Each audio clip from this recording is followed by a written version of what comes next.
Hello, very warm welcome to Box Park here in Wembley. We have a huge night of action coming your way on Saturday night, topped by the Battle of the Unbeatens, Richard Riakporhe versus Deion Jumah. Alongside me, Matt Macklin. It's a great card. We've got the undercard press conference taking place in just a couple of minutes' time. A real plethora of talent on show on Saturday night. Oh, it's a great card from start to finish, and some really competitive matches. I mean, Zach Shelley, he was unlucky, wasn't he, in fight camp? I remember against Jack Cullen. Jack Cullen. That was a great fight. So it's good to see he's back out fighting. If you go through the whole card, I mean, the main event, that's probably better than the initial fights that they had. Well, both their opponents had to withdraw, didn't they? So, like you say, this actually potentially could be a better fight for both. I think it is, and sometimes when there's a late replacement, you wonder, has the opponent had time to prepare, is he fit? But these were both boxing anyway, so that's not even a factor. I think style-wise, it could be intriguing. You've got Riakporhe, boxer, puncher. I think Jumah he's busier, could fiddle him out of it, but crafty southpaw. So, listen, I think it's a great card. One thing we have noticed about Deion Jumah is he is coming with supreme confidence. He knows what a big opportunity it is on Saturday night to come and derail Richard Riakporhe. Yeah, look, they've sparred together, so you always take... Can you read too much into that? Look, of course you can, but as a fighter, you'll take something from it, depending on how they spar. When, you'll think, oh, I had a bad day, or, I had his number, I had the Hawkeye over him a little bit, and, look, it's interesting. He's 32 years old. They're both undefeated. It's not the end of the world for the loser, but it's definitely a setback. But also, it catapults the winner onto the next thing. Now, Riakporhe's the guy who's got the momentum. He's the guy who's boxed recently twice on Sky Sports. He's been getting the build-up. He has the better wins.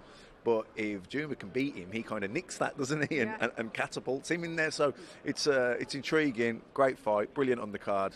Can't wait. It's a proper London grudge match, isn't it? I'm just looking up here. We've got a Scarff versus Greene, the vacant English title on the line in that one. Something about the English title, isn't it? It seems to always give the fighters that bit of extra oomph, doesn't it? Well, we've had a couple of English title fights recently that wasn't on the live TV telecast part. It was on the streaming part of the show. Telecast? Where are you from? American lingo, sorry. But, on the televised part of the show, and they should have been, those English title fights should have been on the televised part of the show, and hopefully the promoters have learned from that, and this will be on the televised part. That's really tickled me today, that has. Right, let's get to Buddy Johnson for all the instructions. Welcome everybody to the press conference here at Box Park in Wembley.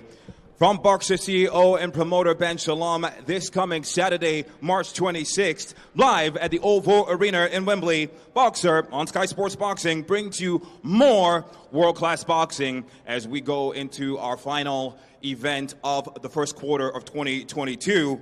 Richard Riakporhe and Deion Jumah promises to be a spectacular all-London cruiserweight contest in your main event this coming Saturday. But before we begin, a massive thank you to our sponsors, Bet365, Everlast, Wow Hydrate, and Village Hotels.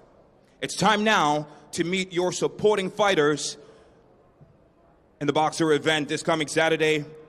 And to introduce them, please welcome Boxer CEO Ben Shalom and Head of Boxing Development at Sky Sports, Adam Smith. A very warm welcome to everybody here at Box Park. What a wonderful place. It's terrific, isn't it, up Wembley Way. We had a great show at the back end of last year. Richard Riakporhe going from strength to strength, and now he's got a mouth-watering fight against Deion Jumah, who we followed for a long time. It's a cracking main event. Dan Aziz as well in a battle of the unbeatens with his old amateur rivalry, Matthew Tinker.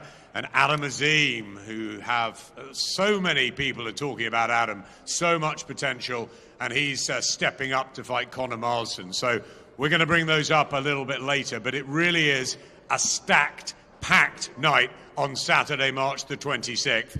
There is so much talent on this top table, on the bottom table down there, and so many professional debuts, so many great young men and women. Real diverse feel to the Boxer stable. And just for a couple of words on what this sort of developmental show in many ways with this crop of young talent means to our CEO of Boxer. I'll bring in Ben just to sort of set the scene. It's exciting times for them, isn't it?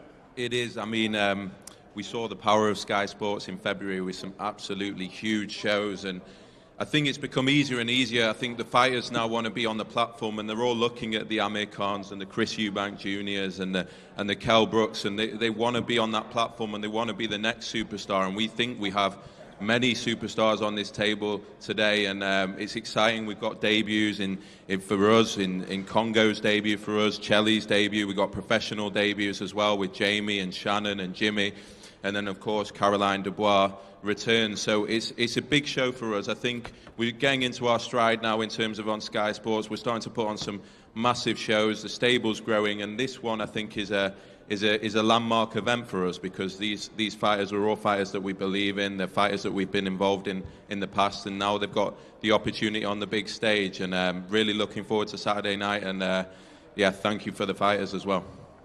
It's really exciting. Let's start with a big new heavyweight, TKV, down there on our far right. We saw him at the workout the other day at Glazers Hall.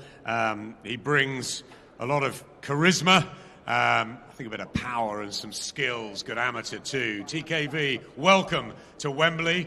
How excited are you about getting your professional career up and running? I'm excited, man. It's been a long time coming. Can't wait to get the ball rolling, and I'm blessed to be fighting on the undercard of a great fight. That is going to be a great fight with such amazing talents alongside me, so it's a blessing. Jamie, what can you bring to a division which, of course, has the eyes of the world on it? Everybody wants a new heavyweight.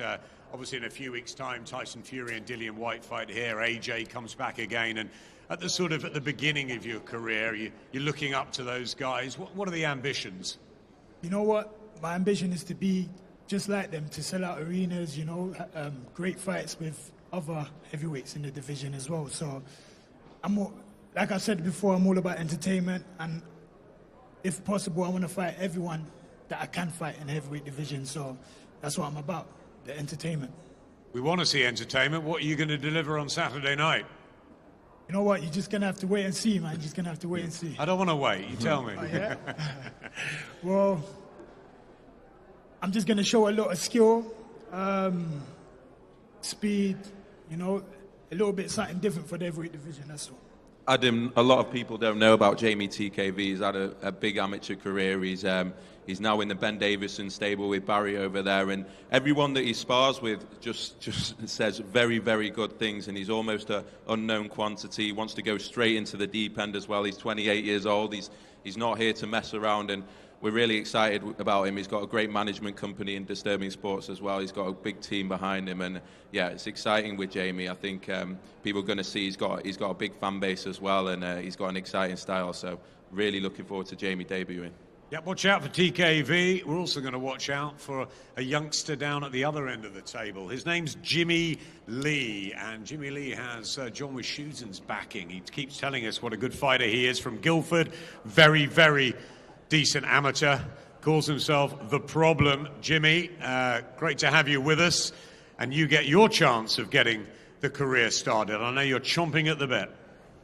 Well, first of all, I want to thank Sky Sports and Boxer for putting me on such a big undercard, and I can't wait for Saturday night now. I'm going to put on a good performance. I'm looking forward to it. When you talked to Johnny Nelson and I on the stream the other day at the workouts, you're full of confidence and where you can go in the sport. Is it a case of starting well, getting some momentum, and believing you can go a long, long way? Like I said at the media workout the other day, I'm going to show Johnny a masterclass performance on Saturday night. We want to see a masterclass. What's different about you, Jimmy?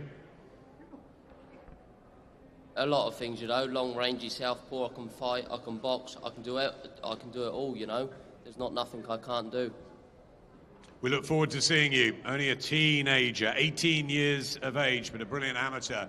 Jimmy Lee, look out for him. Next to Jimmy, another professional debutant and another character, and someone we're really excited about, the Anthony Joshua 258 backed Watford lady that is Shannon Ryan. Shannon, great to see you. And again, the same question. I bet you can't wait to get started. Yeah, I think coming from another sport and then mixing that with the boxing, I'm just really excited to show everyone what I can do. What can you do? We know in the martial arts and the kickboxing world, we know that you've got plenty of ability. We know that you've got a lot of hunger. What can you bring the boxing world? Because obviously this is a wonderful time for the female boxers. Oh yeah, it's definitely a wonderful time, and I think it's a good time to be involved. But what I'll be bringing will be intelligent boxing. You're going to see good defence, good footwork, and good IQ for boxing. And is the ambition to go the whole way? Do you believe you will become a world champion, or is it just step by step? Step by step for now, but I do believe I can be a multi-weight world champion. Fantastic. Shannon Ryan on the bill. Couple down from her. Hassan Azim, welcome back. Hassan, great to see you. You've really excited us on a couple of fight nights on Sky already. Your younger brother Adam, of course, he has that big fight with Conor Marsden. But for you, it's your own progress. Excited to be back on here at Wembley? Yeah, that's right. My last fight was in Manchester, so it's great to be fighting Wembley today in this fight. I'm more than ready and just kind of wait for Saturday night. I've been improving in the gym. Every time I'm in the camp, I'm always improving step by step.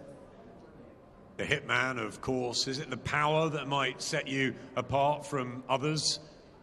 That's right, yes. I can box, I can bang as well. So, you know, my last fight I went 4 rounds, but you see my boxing skills. And my first debut, I just had to land that one shot. And yeah, for Saturday night, again, I'm going to box until the stoppage comes. And I know it was really important for you to box on Amir Khan's card on his stage. It wasn't his night, but you got the victory. What have you learned from that experience about being around a huge, huge happening? I learned a lot in that whole week. It's all about taking your time, you know, enjoying the moment. Don't get sucked into it. And yeah, again, just enjoy the night. Look out for the hitman and the assassin. Double trouble, the Azim brothers, Saturday night, alongside Hassan, a fighter I really like. He's unbeaten. He hasn't really had the big opportunities yet, but we hope he does this year. He's got a terrific fan base from the South Coast. Joe Pigford. Joe, great to see you on. What are we going to expect Saturday night from you? I'm just excited to get fighting Saturday. Obviously, it's been 6 months since I last boxed. And for me, it's just a matter of getting this one out of the way and getting involved in some big fights coming in this year. It has been a bit stop-start for you, but let's look at the record. 18 fights, 18 wins, 17 knockouts. I mean, it's one of the most impressive records anywhere in British boxing. Do you believe that you now have the platform and Boxer and Ben behind you to take you the whole way? Oh, 100%. I think Sky Sports and Boxer is the biggest platform out there at the moment in Britain. Yeah, I'm just looking forward to getting involved in some big fights. Obviously, we'll get through this one on the weekend, and they're all going to be there. Thank you, Joe. We wish you well on Saturday night. Now, before I come to the man in front of me, I just want to bring Ben back in because I know he's got a special relationship with this guy, Zach Chelli, who's been part of the Boxer team for a while. Yeah, I mean, Zach Chelli, I've been watching him quite a lot last year, and he actually won our Boxer tournament in 2020. He sort of breezed through it. It was the easiest winner I think I've ever seen, especially in a tournament like that. That's very difficult, and I think he's 24 years old. He never ducks fights. For me, he beat Jack Cullen. He's had one loss on his record where he stepped up to light heavyweight, and even that was controversial against Cody Davis. And I really believe, you know, Zach will go all the way.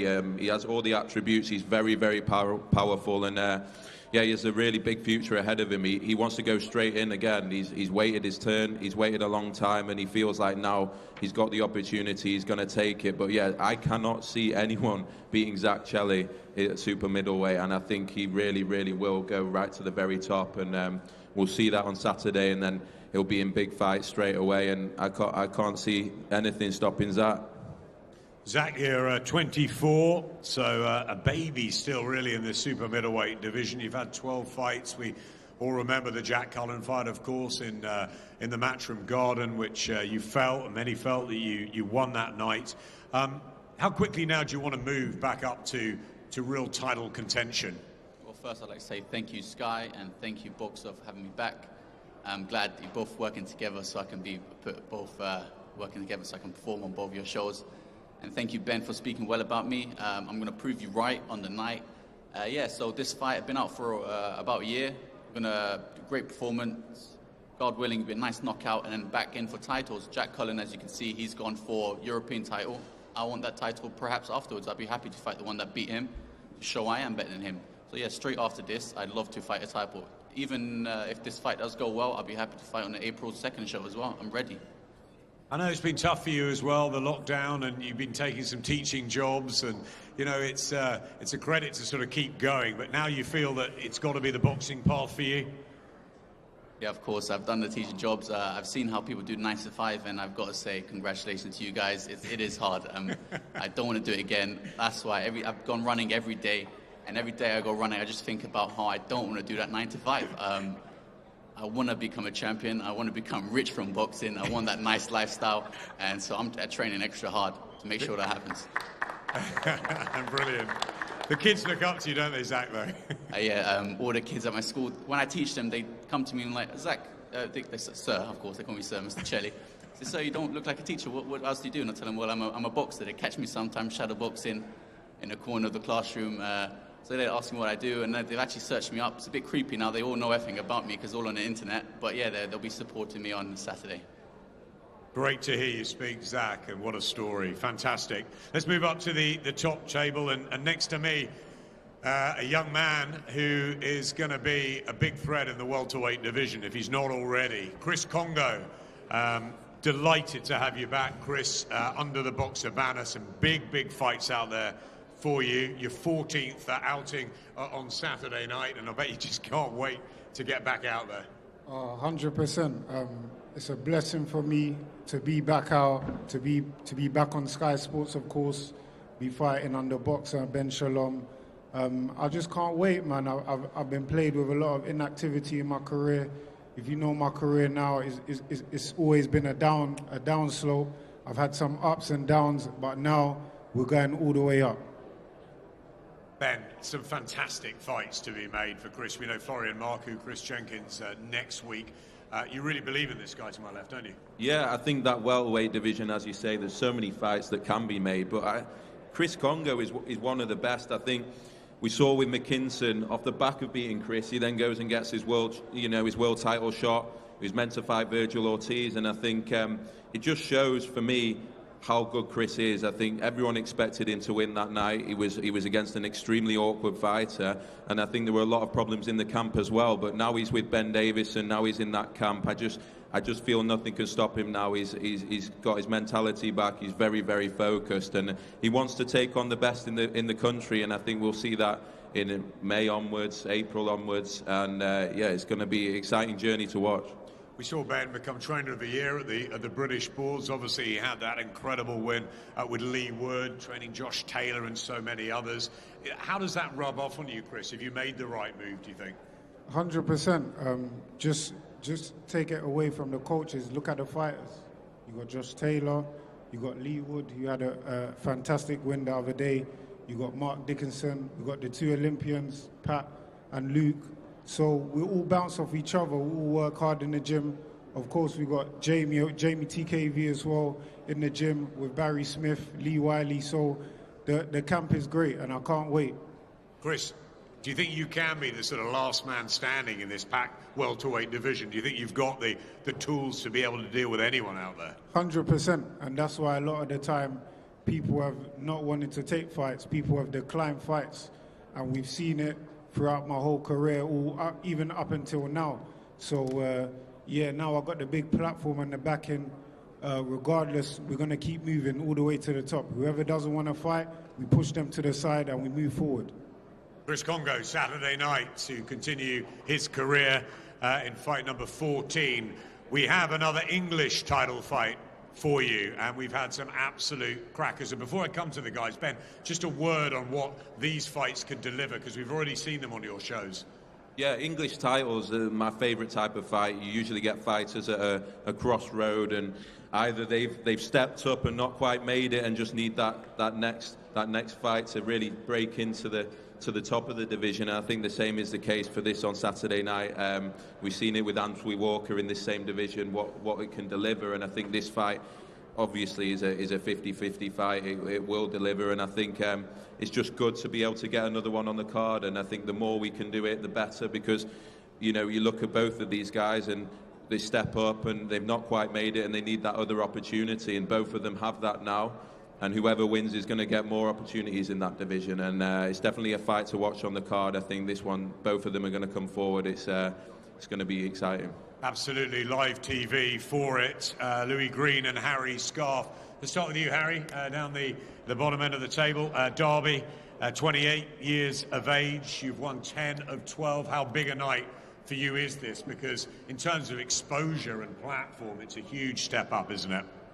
Yeah, no, it's great. Thank you to Boxer and Sky for having me on. I mean, I've been a bit of an avoided fighter since my last big fight. I boxed Troy Williamson, and that was a close one. And since that fight, I've had nothing come up. I've had no one, no one's been ringing, no one's wanted to fight me.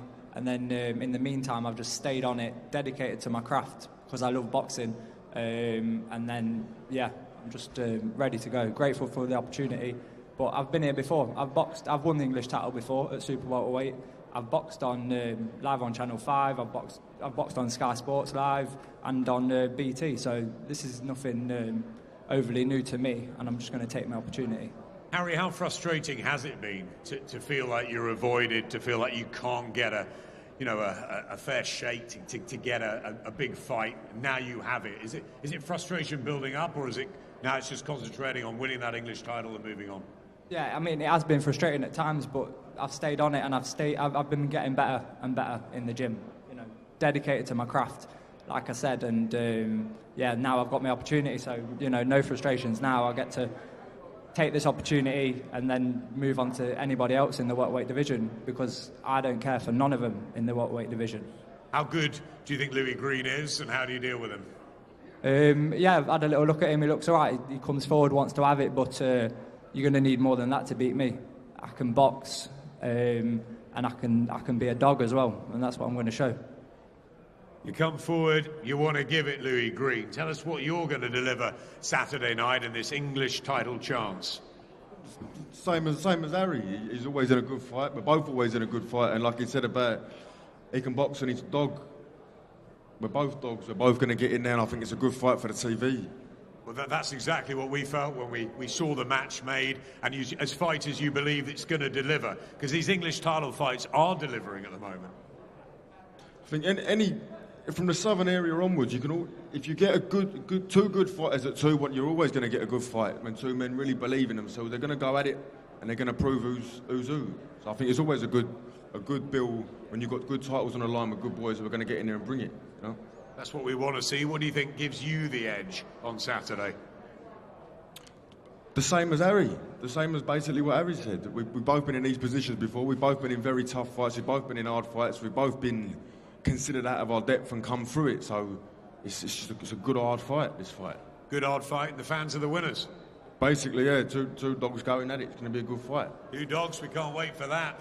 Ben's excited at the prospects, and we can't wait for this young lady, Caroline Dubois. A special talent, a special fighter. We've all gone on record and said it. I don't think she feels the pressure. I think she just wants to get on with it.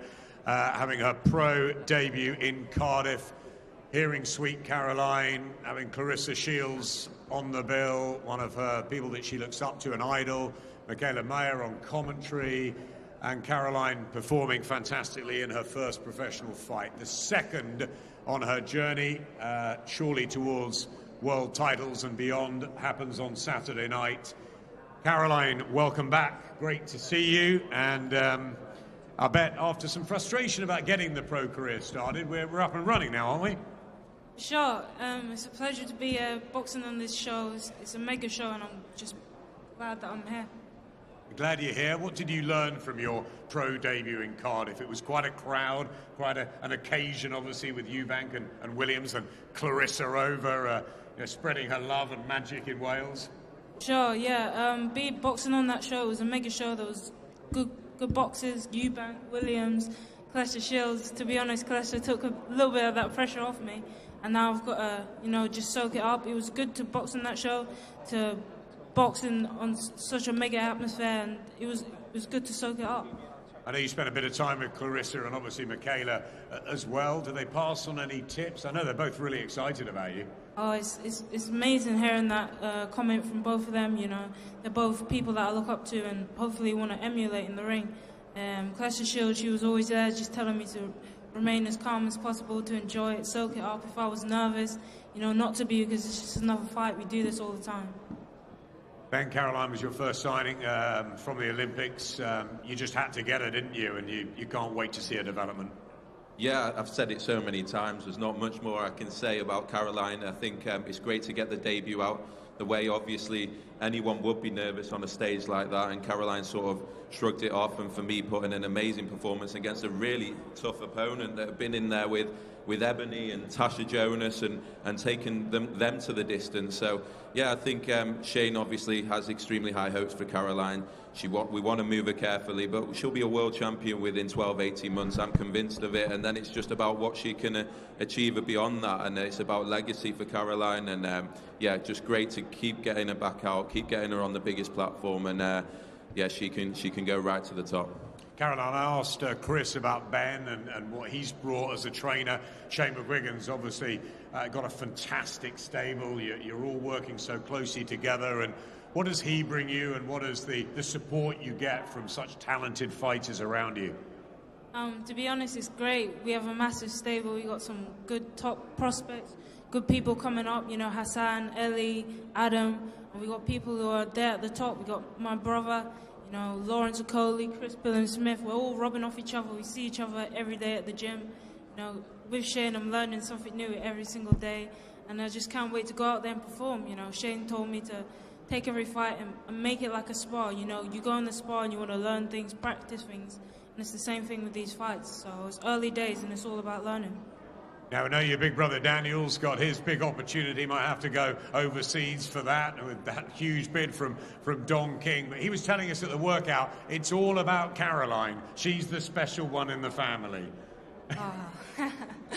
Bless him. He's someone I look up to, and he's amazing. To have a brother like that, you know, he's going to be fighting obviously for his world title, and he's going to be up there, you know, in USA, and it's going to be mega to go out there and see how he deals with the pressure. And say, man. It's a great family. If you don't know the story, the Dubois story, look it up, go and see them. Caroline, what are we going to expect Saturday night in fight number 2? You know, it's all about learning now. It's early days. Every time I step in the ring, I want to be better than the last time. You know, the first fight, it was good, but I rushed it a little bit. And it's getting used to the 2-minute rounds as well, so it's just about learning now. Sweet Caroline Dubois on action on Saturday night, as will everyone here. They will be available for one-on-ones and some photos as well. We will be back with the 3 other fights. What a night it is. The main press conference will follow shortly. But good luck to everyone as you start your journeys. Fantastic, diverse collection of fighters. And we're going to have a great night Saturday. Thank you.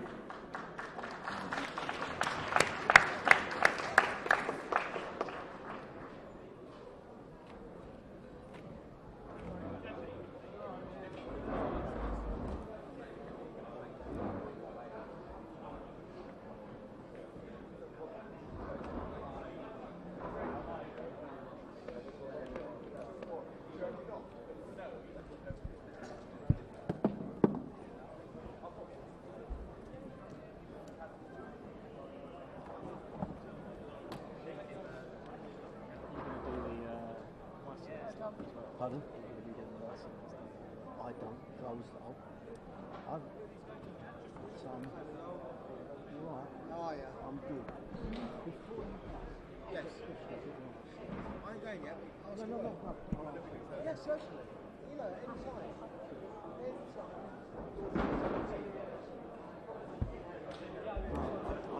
was doing Hennessy stuff and I sort of Channel 5 and I thought, I mean, it's late up now.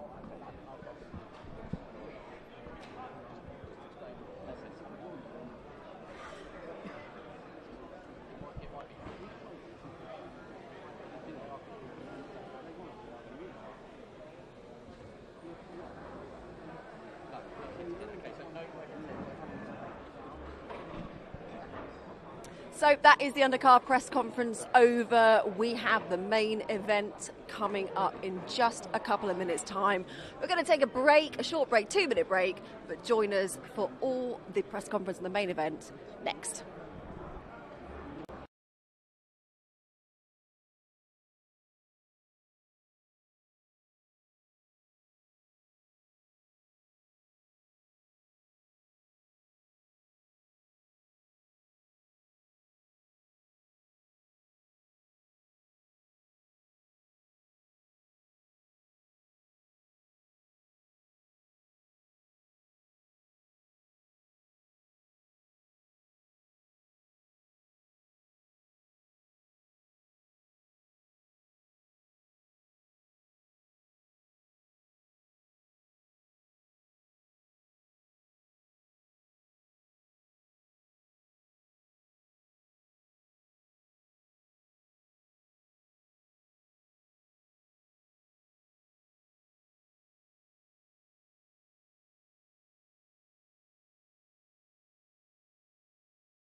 Here in Wembley, we have just finished the undercard press conference, and the main event and a few other fights on the card is coming right up. Johnny Nelson, Matt Macklin is alongside me.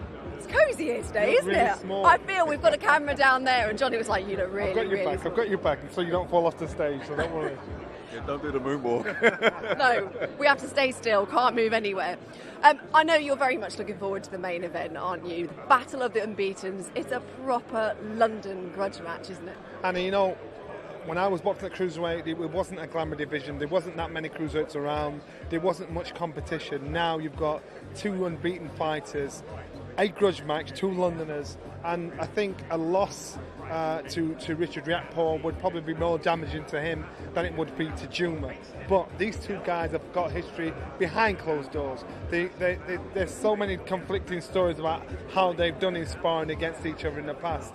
Deion Jumah claims he has the upper hand in that. Whether you can read too much into that, who knows? You know what, Deion, he talks a good game. He talks a good game. I was with Richard yesterday in Loughborough, and I said he's an intelligent guy, he's a hungry guy, he's an ambitious guy, he's a southpaw. So you cannot disrespect this man. You've got to get in there and bully him if you're going to get this job done. It's not about impressing. You've got to. If you do it right, you get a good win. If you do it wrong, this man will be an absolute nightmare for you, because Jumah, southpaw, confident, intelligent, knows what he wants, so he knows what he's after. And Matt, that could be the key for Deion Jumah. I mean, he is supremely confident, isn't he? We saw it at the workout. He is absolutely walking the walk right now and talking the talk. He's also been preparing for this for longer than we know, actually, which could stand him in good stead. Yeah, look, they've sparred before. You know, take of that what you will. But you always get something from it. You thought, well, I didn't spar good there, but actually I think on another day I could have the better of him. You know, whatever. But in terms of opportunity, this is massive for him. The fact that the fights fell apart and they're actually fighting each other now. This is actually probably a better fight for everyone. I think it's definitely a better fight for the fans, for the viewers, but for Jumah. You know, Riakporhe's had real good momentum. He's boxed twice, October, November. This is, you know, he's out and, you know, he's on Sky Sports, his main event. He's had some good wins and everyone's talking about him again, having been inactive for a while. You know, if Jumah can beat him, he sort of nicks that profile, he nicks that momentum, and all of a sudden he's the man of the moment. So, you know, there's a lot at stake here for Riakporhe. It's you know, there's pressures on him really. He's got a lot to lose where Jumah's got so much to gain. We've seen Richard Riakporhe under Angel Fernandez. He's improved, hasn't he? Fight by fight, we have seen some improvements. And of course, he's now in there with the likes of Fraser Clark. He's got AJ in the gym as well. How much will that help him, do you think? What does that give him? It's very much a family affair inside that gym. I've seen them all train together. It works really well. And success rubs off. It breeds success. And how Richard was, he was his own man amongst all those accomplished fighters. He was his own man, which I like, because I think it will mature him as a fighter. I've always said with Richard, right now he hasn't got the confidence to match his ability, but being around such success, you know, it can only be good. Angel is a humble individual and he has a good relationship with his fighters, and that's why they work with him, and he'll take one step at a time. And Richard wants to learn. Richard needs to learn. He needs to be like a sponge, so he needs somebody like that right now, and he needs to be surrounded by something like that as well. So what does Richard need to do on Saturday night? Because the feeling is he needs to kind of resort back to old Richard Riakporhe. We know he can bang, we know he can do that. Exactly, there he is, looking as chilled as ever, isn't he? What does he need to do, do you think? He can't really outbox Deion Jumah, can he? He needs to bully him. He needs to use that powerful right hand straight through down the middle. He needs to step on, have his foot on the outside of Jumah when he's just close enough to be popped. And he's got to be unpredictable with that right hand when he lets it go, but not be too predictable in the style he has. But he needs to show his physicality and really put it on Jumah. The second you see Jumah complain to the referee, what I've said to Richard is, that's the beginning. You know, 2 or 3 rounds down the line, he'll want to get out of there. So it's the one that starts complaining to the referee, looking at the ref for a bit of help, then you're starting to get to him. So he's got to start bullying from today, from this point onwards, and that's the arrogance of a fighter. There is a bit of spite, isn't there? A bit of beef between these two. Like you said, there is some history. Do you think we will see that today? I'm not sure we'll see it today at the press conference. Maybe. I suppose it depends on. You need someone to lead off, don't you? And then then every action has a reaction. Then it could catch fire. In terms of the fight, Jumah, crafty southpaw. Riakporhe at times doesn't let his hands go. I don't know if he overthinks it or he hesitates a little, waits a bit too long. Yeah, he's patient. You could say you could turn it into a positive and say, well, he's patient. He's got that power. He's got the equaliser, so he likes to work his opponents out. But you've got to be careful. You're not letting rounds slip away. And if he has to chase the fight, he could be in trouble. In Jumah, like I say, he's tricky, and it's a huge opportunity for him. So, interesting fight. Very interesting fight. That's our main event. But Johnny, like I said at the top, there's a real showcase of talent on show on Saturday night, isn't there? We've got the likes of Adam Azim. He's taking a welcome step up for him, isn't he? Dan Aziz, I know you're a huge fan of Dan Aziz, against his former amateur foe, Matthew Tinkler. How much are you looking forward to that? And you know what? It's not just that. Remember, we're live streaming from 5 o'clock. The fights we've got on that, a young girl called Shannon Ryan. We've got Chris Kongo on. It's a great bill. So if you love boxing, you've got to be tuning in from 5 o'clock to catch it all. It's a shame we can't cram it all in on Saturday night. But of course, Dan Aziz, he's a throwback. He's that kind of fighter. I've officially put myself in his fan club. It reminds me of a bit of a throwback style fighter like Marvin Hagler. And people are saying, well, what are you talking about? I love his commitment. I love this fight. He's in against a fighter that beat him up as an amateur, and he makes it quite public, Danny. He said, look, he had my number. Did that give him extra motivation, I think? I was one of those fighters. I was beaten up by a guy that I boxed for the British title, defending my British title against. He beat me up in amateurs and manhandled him as a pro. So now he's got to show the difference between boxing pro and boxing amateur, and Dan is loving the fact of getting his own back. So to me, some fights it breaks him, some fights it makes him. I am excited about that fight. Who are you looking forward to seeing, Matt? Yeah, that one as well, Dan Aziz and Matt Tinker, because Matt Tinker's 8-0. Been out in America, so viewers here won't have heard of him or know about him. But he beat Dan Aziz in the amateurs and was considered the better boxer then. But that was then. This is now. I think Dan Aziz has improved a lot. He's bouncing into the fight. His confidence is really up. That could be the fight that steals the show, I think. There's so much on show on Saturday night. It is a cracking card. I think we're just about ready for our main event press conference, so let's hand you back to Buddy Johnson. Ladies and gentlemen, thanks once again for joining us here at Box Park in Wembley for the press conference of our Boxer Show, March 26th, this coming Saturday, as we're now ready for our main card fighters. Right now on stage, we have Adam Azim, Conor Marsden, Dan Aziz, Matthew Tinker, Deion Jumah, and the Midnight Train, Richard Riakporhe. Your main event in the cruiserweight contest. Ladies and gentlemen, it's now time to hand you over back once again to our promoter, Boxer CEO Ben Shalom, and Head of Boxing Development at Sky Sports, Adam Smith. Thank you, Buddy. A very warm welcome back. The main event press conference, not just the main event. We've got 3 cracking fights here. It's a fantastic night in store on Saturday night at the arena, March the 26th. Richard Riakporhe and Deion Jumah. It's a fight that I've wanted to happen, and a lot of people in London have wanted to happen for many, many years. It didn't look likely. It looked like Richard was going to fight Fabio Turchi and Deion was going to fight Mikael Lawal, but such is boxing, things change. And the fact that we have, in many ways, a better, more mouth-watering clash, a domestic dust-up between 2 unbeaten fighters willing to put it all on the line on Saturday, is testament not only to the 2 of them, but also to Ben Shalom and his boxer team. We're putting pressure on Ben to deliver the great fight. So, Ben, I want to bring you in and say, first of all, thank you for delivering this. Riakporhe, Jumah, and the others on the card we'll talk about shortly. But how important is it to you to get these 50-50 fights for the Sky Sports audience? Yeah, 100%. I think ourselves at Boxer, we love these 3 fighters because they don't want to go round the division, they want to go through the division, and all of them want to do it. Adam Azim in his 3rd fight is taking on Conor Marsden with 5 knockouts and a great amateur career himself, only lost once, which is remarkable really for a 19-year-old, but such is the expectation of Adam, such is his ambition to become a world champion before the age of 22. This is what he has to do, and for him to do that is testament to his character. And Dan Aziz, in a similar way, gone completely straight through that light heavyweight division, gone the whole way up, southern area, English champion, British champion, and now he's on the big stage on Sky Sports, and he wants another test straight away and takes on, he even said to me himself, Matthew Tinker sort of toyed with him in the amateurs and beat him there, but Dan Aziz wants to put things right, and he wants to take on Matthew straight away. And then he really is into the top of the division. And Richard Riakporhe is here for the very same reason. He's taken on all the big cruiserweights in the country. He's taken care of them, whether it's Chris Billam-Smith, Jack Massey, Sam Hyde. He's gone right through Tommy McCarthy, and here he is now on the brink of world titles with ourselves, and he was faced with a situation. Does he want to continue? Does he want to wait for that chance, or does he want to take on possibly the biggest test in the domestic cruiserweight division in Deion Jumah? And of course, he was up to the challenge, and he wants to get it on. And I think we're going to see an explosive performance from Richard. But fair play to our fighters, fair play to the opponents, because this is 3 cracking fights in a big card, and it's really exciting for us ahead of Saturday.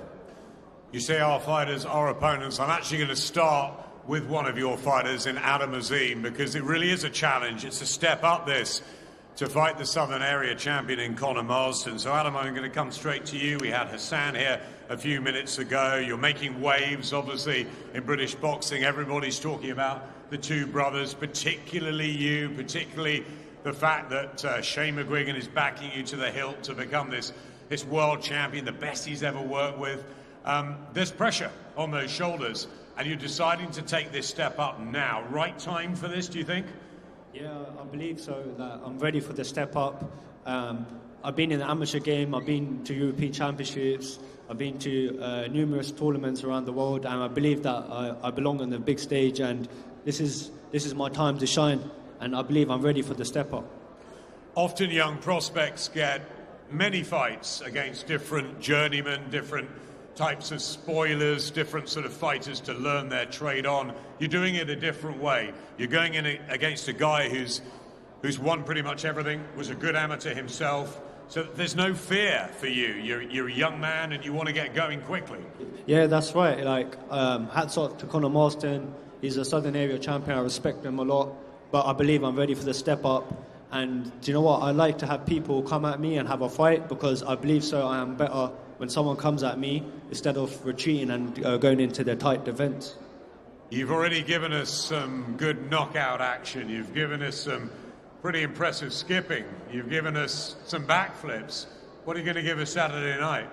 Just another explosive win, an explosive knockout, and that's what I want to give. Like, it's going to be a tremendous fight, and it's my first 8-rounder, and I just can't wait for Saturday night. Conor, I'm coming to you second, the more experienced professional. You've won 5 of 6, 27 years of age, Southern Area champion, and a good amateur as well. Is he making a big mistake? And it was Ben Shalom making a big mistake here. Firstly, I just want to thank Boxer and Scarff for the opportunity for me to box on this card. To answer your question, yes. This is, as you guys keep mentioning, is a big step up for him, and I believe this is a step up too soon for him. I've boxed and I stepped up early and I took a loss, and I feel like that's going to happen Saturday night for him. You're a good amateur. You've had a solid start to your pro career. Everyone's talking about Adam Azim and where he can go. First of all, Conor, what are your ambitions and where you belong in the sport? I mean, I want to go right to the top. No boxer wants to start boxing and just settle for bare minimum. I want to be a British champion. I want to be a world champion. But yeah, like what you said, everyone keeps talking about how good he is and whatnot. But I feel like if I had the exposure that he had, then you guys would be talking about me the exact same way. See, that can be difficult, can't it? Fighters come up in different routes. Does it give you more of a hunger to prove people wrong? And especially, you know, with Adam having this big build-up and looking the flashy knockout artist that he may be, and everyone talking about him, does that get to you? Or do you just think, you know what, I'm going to concentrate on myself and just make sure I keep winning? Yeah, that's it. Obviously, I'm not necessarily worried about what he does. I've got to focus on myself. But I've come up the hard way on the small hall shows. I've had hard fights already. Adam's had three fights, obviously, with respect to journeyman, but I'm coming to win. This isn't for me to turn up and lose. I'm coming with every bit of ambition in this fight, and I'm going to win Saturday night. How good do you think he is? As good as everyone's saying? Obviously, he's done a lot at junior level, but he's untested at senior level. So we'll wait and find out on Saturday. Exciting, Ben, this, isn't it? I mean, this is a real fight. Yeah. You don't see it in there's a lot of fighters that I've been watching over the past 2 years, and they talk a good game and they talk as though, you know, they're going to be world champion, but it takes them 15, 20, 25 fights before they even fight anyone. And I think, yeah, for Adam to jump in and even Conor to take on this fight, I think credit to both guys. It's an amazing fight on the main event to start us off. And yeah, I think Adam will do the business and show why he is the next superstar in British boxing. I really do believe in Adam Azim and where he's going to go. But I think this will be a big test. Conor Marsden, as you said, not just a good professional, but with a great amateur record, and really looking forward to it. Yeah, really, really good that both fighters are taking this opportunity right here, right now, Saturday night. So too, a big, big chance for a fighter you may not have heard of in recent times, but he was a hell of an amateur himself. He's been based out in America, and as Ben said, he's already got a win over the guy he's in front of in the professional ring on Saturday. I'm going to welcome Matthew Tinker back to the UK. It's been a while, Matthew. How's life been in the States? Yeah, it's been okay. It's been going good. And you come back here against your old opponent. He told me the other day that you pasted him in the amateurs. What's your memory of that fight?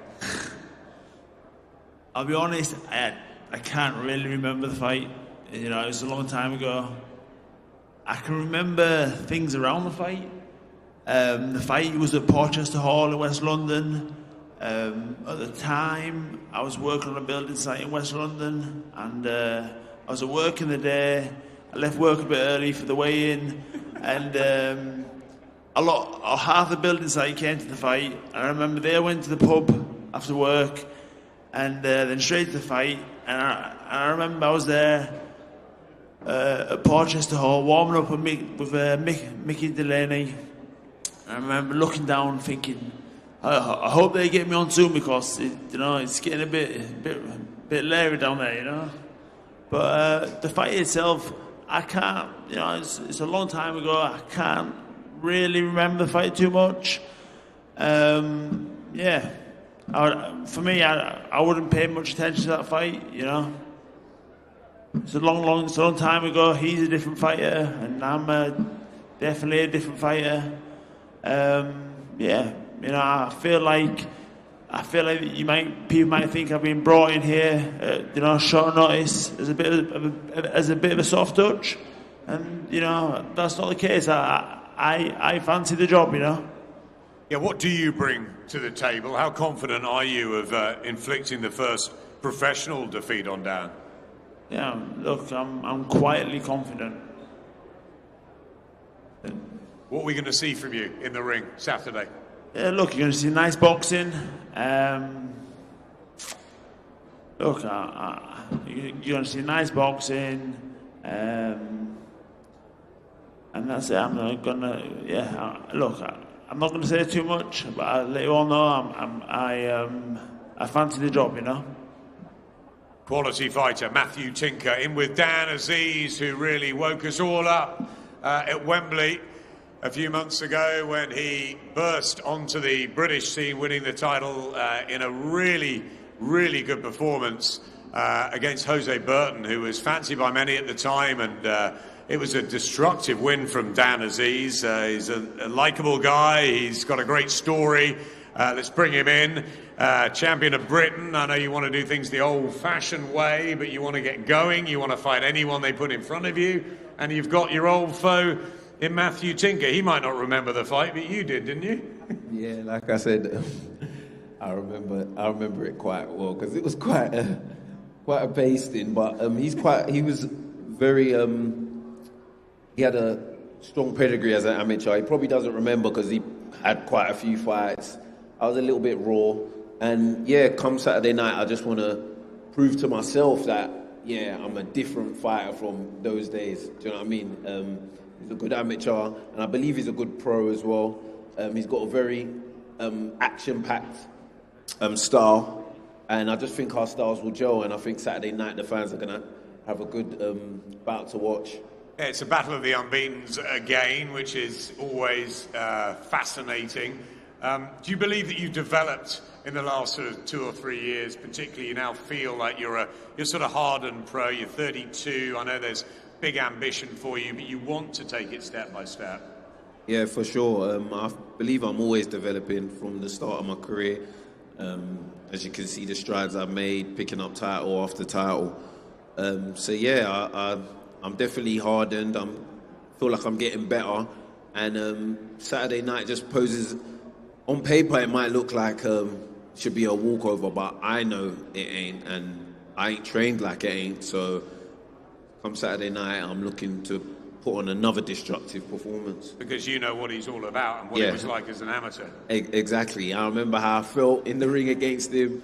I remember what it was like after when he lost. So it's like, I want to get payback. You know, I want to set the record straight. Do you think it will be as good a performance as last time out that we saw? And if you could put 2 or 3 of those back to back, people are really going to start talking about you going the whole way. Yeah, hopefully. That's the plan. Go in there. Most important thing is to get the win. But I do like to entertain as well, and I think that's what we're going to get on Saturday. Ben, you were really impressed with Dan last time out. You've signed him up. It's a fantastic division, isn't it, at light heavy, both domestically and worldwide. What are the plans for Dan should he get through? Yeah, I think the great thing about Dan is he doesn't want to waste time. We're looking already at Shakan Pitters, Lyndon Arthur, Anthony Yard. They're the names he wants to be fighting. They're the names he thinks he can prove himself against. As I say, in his eyes, he's the best heavyweight in the country. He just hasn't had the opportunities. And now he's going to get them. Now he's going to be looked after. I think he deserves it more than anyone. As I say, he's waited his turn, and we're ready to go. This is going to be a quick journey. It's going to be an explosive journey. And the next 12 months, I think he's really going to explode onto the light heavyweight scene, which, as you say, is absolutely on fire in this country. Terrific chief support. Dan Aziz against Matthew Tinker. 23 fights between them, no losses. No losses either in the main event. It's a South London, West London rivalry. They've known each other for a long time. We've known about them for a long time. Richard Riakporhe, who has the momentum now, the Boxer team, the Sky platform behind him. The man to my left has been quietly going about his business. He's had bad luck over the years. We know his quality. George Groves has told us for many years about his quality from the Dale Youth days. Deion Jumah, great to have you with us from Hammersmith. It's a London fight for you, and it's a fight that I know you've always wanted. Yeah, just grateful to be a part of this, let alone headlining it. This is a big opportunity. There's many fighters on this card, some of who I know, others of who I respect, and we're ready to do the job on Saturday. You were going to fight Miguel Lawal. You've had the same notice as Richard's had with a change of opponents. How has that affected things in training, or did you always think at the back of your mind, one day I'm going to get him, so I've got to be prepared? Yeah, I've said this on many interviews before. When you're amongst the top of the cruiserweight division, you've always got fighters in mind. Richard was one of the fighters I've had in mind for a number of years. We've pressed for this fight, we've called for it. It wasn't the time then, but the time is now. The time is now. You're both 32. The opportunity, should you win on Saturday night, are huge in this cruiserweight division. What makes you think you've got the arsenal, the minerals, the talent to inflict the first defeat on Richard Riakporhe? I think Richard is still very early in his learning curve. He's shown a bit more boxing skills over the last 2-3 fights, but you can't teach. Well, he will have to revert back to his power punching and his offloading heavy shots, going for that knockout early in this fight when he finds out I'm the superior boxer. So this is what we expect from him, and this is what we know is going to happen. Do you think it's the classic boxer-puncher matchup, or do you think you as the boxer can also provide the power to put a really dramatic performance on? We talked about Dan Aziz, a few months ago and really sort of stunning us with that win. Do you think this could be a similar thing for you? I'm the superior boxer for sure, but if he wants to offload in the way he has done in the past, then I've got something for him. Deion Jumah, 14-0 with 7 knockouts. Richard Riakporhe has 9 stoppages in 13 wins. We know about his power. We know about the amazing backstory. You're really getting some headlines now, Richard. Crystal Palace are behind you, the football boys. Do you feel this is your time, your year, and whoever's in front of you on Saturday night just needs to be dealt with as you close in on world title dreams? Absolutely. I think it's my time. We lost a bit of momentum with inactivity, and now we're back on the midnight train. and we're moving swiftly. So my next opponent is just another opponent that I need to deal with in good fashion. You did beat the likes of Sam Hyde, Chris Billham-Smith, Jack Massey. So do you feel you've dealt with the domestic brigade, or could this be a banana skin? Because Deion's a quality operator who's been hanging around a while, hasn't he?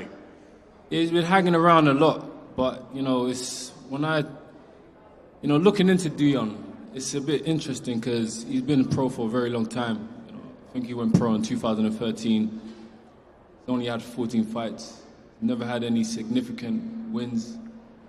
It makes you wonder, you know, what's going on with him, you know. And he calls himself the Ghost. You know, he has been Ghost. You know, I came on the scene 2016, had about 4 domestic clashes, won them all. You know, it just shows there's different levels, you know. I don't know, I think there's something about him, for sure. There's definitely something about him, but we're going to find out on Saturday. You might find out on Saturday. You will find out. We're definitely going to find out because I don't know. It's I think you went to the GB squad. You know, you went into the GB squad. You didn't. I think you got a position, but you didn't take it up. I got dropped from the GB squad. Okay, you didn't. Yeah. Okay. Then you went to Southland. Then you was at Southland, and nothing happened there. Nope. It's a bit weird. It's gonna happen now, though, isn't it?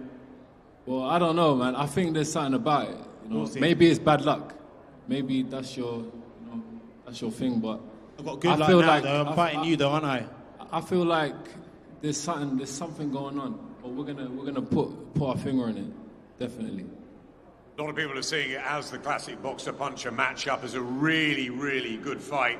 You were going to fight Fabio Turchi. It's a change. It's credit to both of you for taking it. How do you think it will manifest on Saturday night? Do you think we'll get a really crackling fight, the mix of the styles?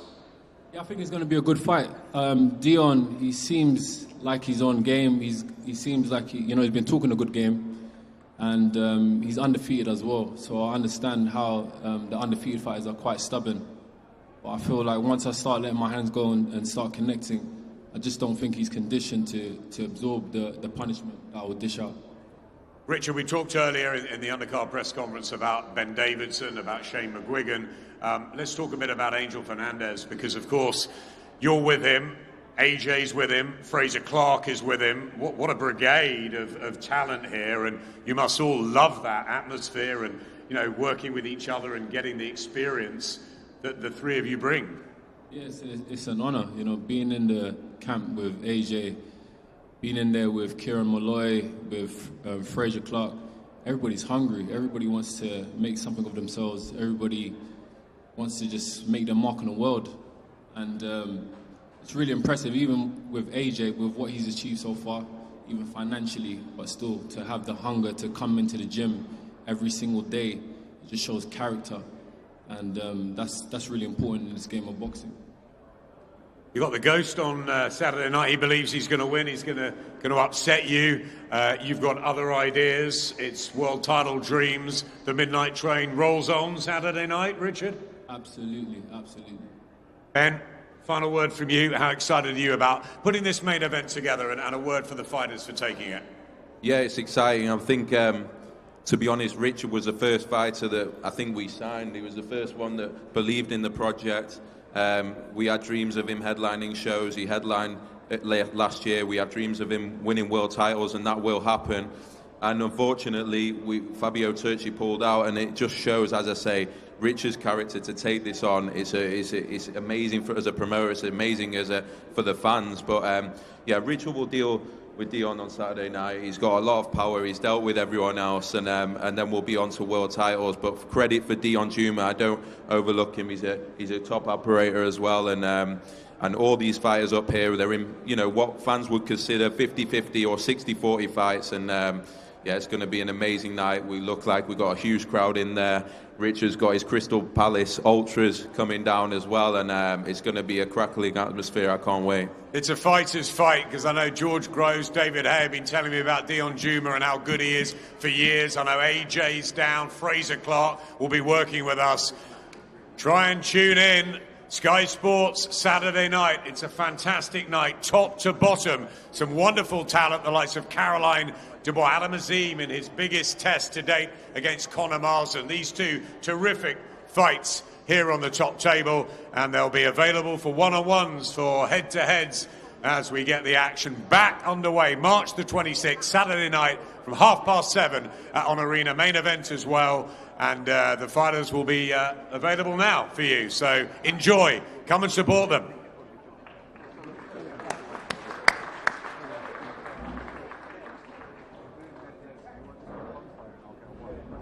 One, two.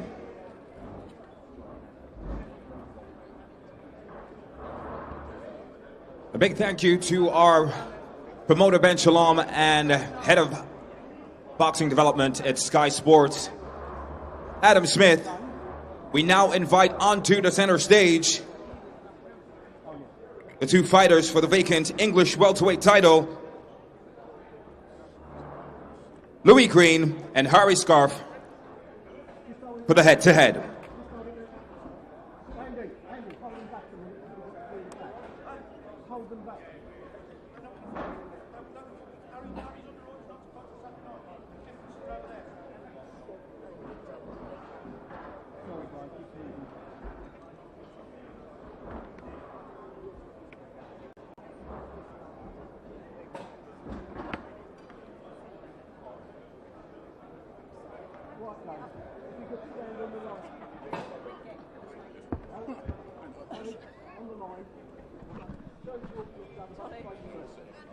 Keep your faces towards me. That's it, one fist up, please.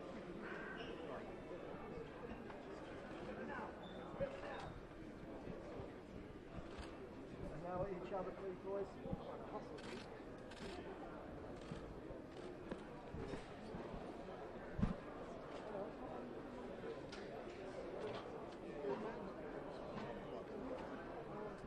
One fist up and back this way, please.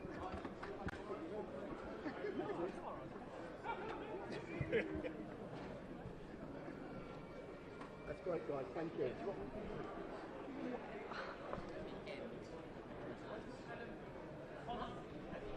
And now we introduce on stage Adam.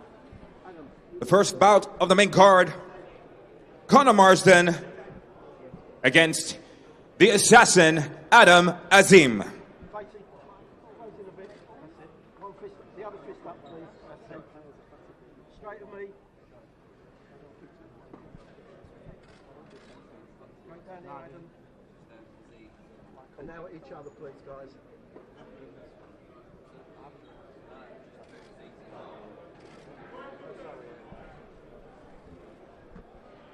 Thank you, gentlemen.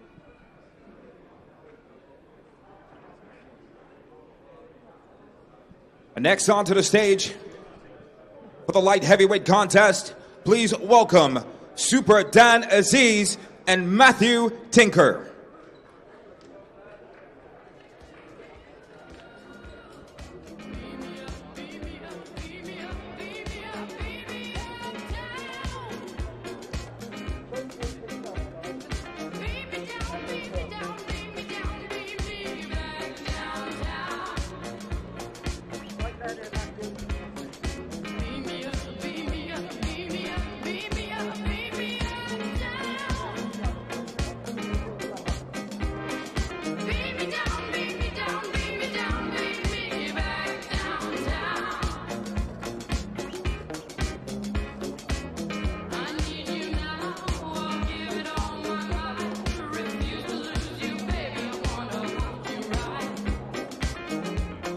Now we introduce your main event, the cruiserweight contest between the two undefeated fighters, ladies and gentlemen, Deion Jumah and the Midnight Train, Richard Riakporhe.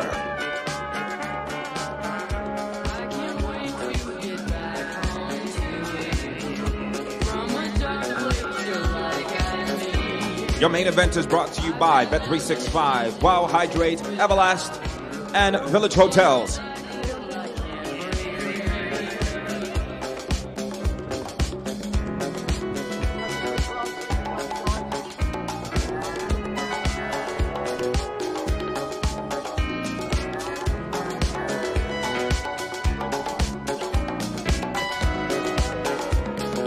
what can we read into that then, Johnny? I think both fighters have something to say, a point to prove. Dan, as I said, Richard is again had something to say in regards to Jumah, asking the question, why have you not actually done anything if you've been a professional since 2013? Big thank you to every single person in attendance once again on stage just now for the head-to-head, your main event, cruiserweight contest between the two undefeated fighters, Deion Jumah and the Midnight Train, Richard Riakporhe. I boxed at cruiserweight. I look like a midget next to Richard, and I'm thinking, am I shrinking or are they just getting bigger? You are shrinking. Yeah. It comes with age, Johnny. Johnny just said, is he shrinking, Richard? I said it comes with age, you know. I feel like I need to stand on something here. I feel very, very short. How are you feeling, Richard? Looking good? Yeah, feeling good, positive. You know, just I love to do this, you know, honestly. Like, I love boxing, I love fighting. Did we see a bit of you trying to get in Deion's head there a bit, up there? Not really, I'm just stating the facts, you know. I'm just stating the facts. You know, like, he was on the GB squad. He said he got dropped, but I heard different. I heard he just couldn't adapt. You know what I mean? He couldn't adapt, he didn't like it. He was uncomfortable. He said he wanted to do his own thing. He stopped showing up. He went to Sauerland. He was there, nothing happened. He was pro for like since 2013. You know, when, 2022? And you want to come out talking about you're the ghost. What have you done? Where have you been? You've been ghost. We know there is a little bit of history between the two of you. Tell us a bit about that. Pretty much it's just sparring stories, you know, really. Like, sparring, you know what I mean? There's different intentions when you're sparring. You know, when we spar, we work on different things. Sometimes it's conditioning, sometimes it's tactical, strategic. You know, I didn't even try to work. I wasn't even conscious that I was fighting the southpaw when I was doing sparring with him, man. And I know I did well, you know what I mean? We saw a bit of Richard's doing some southpaw at the workouts, did we not? Don't let him kid you. I think he's got his game plan, and he knows the guys like Gary and What are we going to see? I mean, you're not going to give away your game plan, but where do you think your advantages are over you? I'm just cut from a different cloth. I'm just better in all departments. The only thing that he's got is just he's a little bit awkward, and he's a southpaw. That's it. He's a nobody. He's a nobody, and I'm going to prove that on Saturday. He's a decent fighter, but he's just something different. And I just can't put my finger on it. I don't have time to think about that. I've got an important fight. Before we let you go, which what are you going to do? Are we going to see the old Richard Riakporhe that comes out and sort of tries to bring out the real?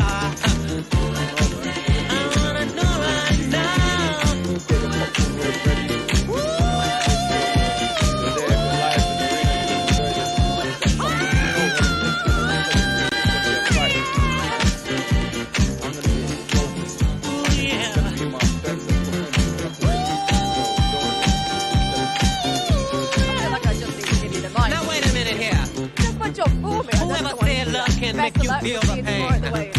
And whoever said love won't remain. And whoever said love's not real. Well, I'm there, and I know how it feels. Cause what I feel is real. Cause one day love can make you happy, and the next day love can make you sad. Now come on and tell me whoever said it. Fighters got to get confident. You've got to go on.